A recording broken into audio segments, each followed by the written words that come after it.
What's going on, guys? This is Coach Carter. Today, Coffee with Coach, Friday, January the 25th. My goodness, where did the month of January go? It seems like just a couple of days ago we were on Christmas vacation, and now we're at the end of January. For me, it's the best time of the year. It's when we start spring sports. It's my busiest time of the year. We'll have 16 to 18 different teams playing here starting on Monday with baseball, softball, girls soccer, girls lacrosse, boys lacrosse, boys golf, boys tennis, and track and field. We'll have kids everywhere, and what an awesome opportunity to get our kids involved and have an impact on our students here at Woodmont High School. I can't wait. And don't forget, day closer to turkey season. Ooh. So I talked to a lady today, and her son is in the 9th grade. And man, I'll be honest with you, he's had a really tough year. And so in conversation, she asked me, she said, Coach, can you tell me something? Give me some advice. What do I need to do? What have you learned over your career? What are the keys for a student to have a good experience in the 9th grade? Well, one of the things that our kids don't realize is your transcript is your total body of work from grades 9 to grades 12.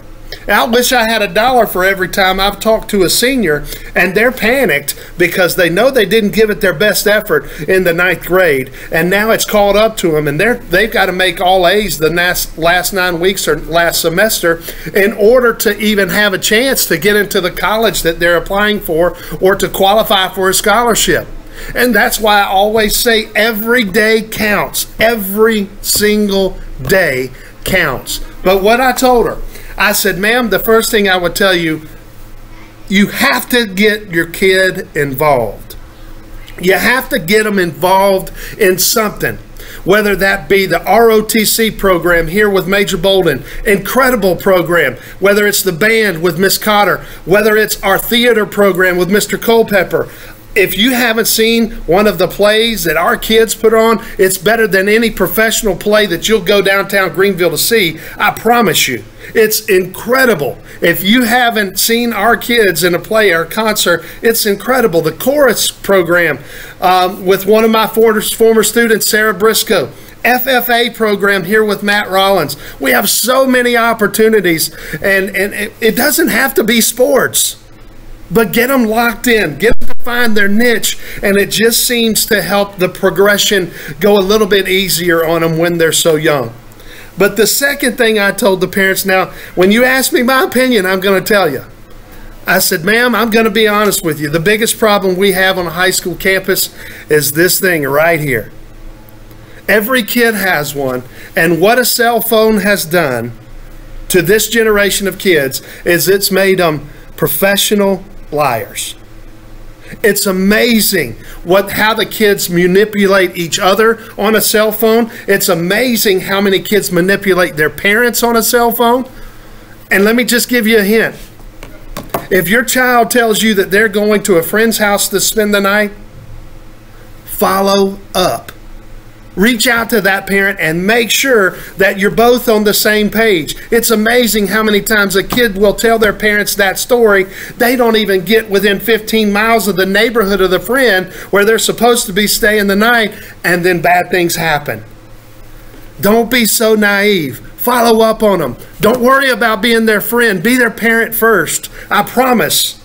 And the other thing about this is every morning I stand at the front doors and I greet every single kid that comes to my school. And every single day, it's amazing. I truly believe that if morning came twice a day, some of our kids wouldn't make it. Because you know why? This thing right here, they're on it all night long. If your child tells you that they use this as an alarm clock, that's not true. When your child, or as a student, when you go to bed, go to sleep.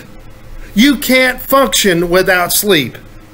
And I promise you, you'd be surprised if you pulled up your cell phone records from Verizon and you looked at the number of messages that your child is sending, and you look at Snapchat, one of the most dangerous social media platforms out there, where a kid can send a picture to someone else and in 30 seconds it disappears.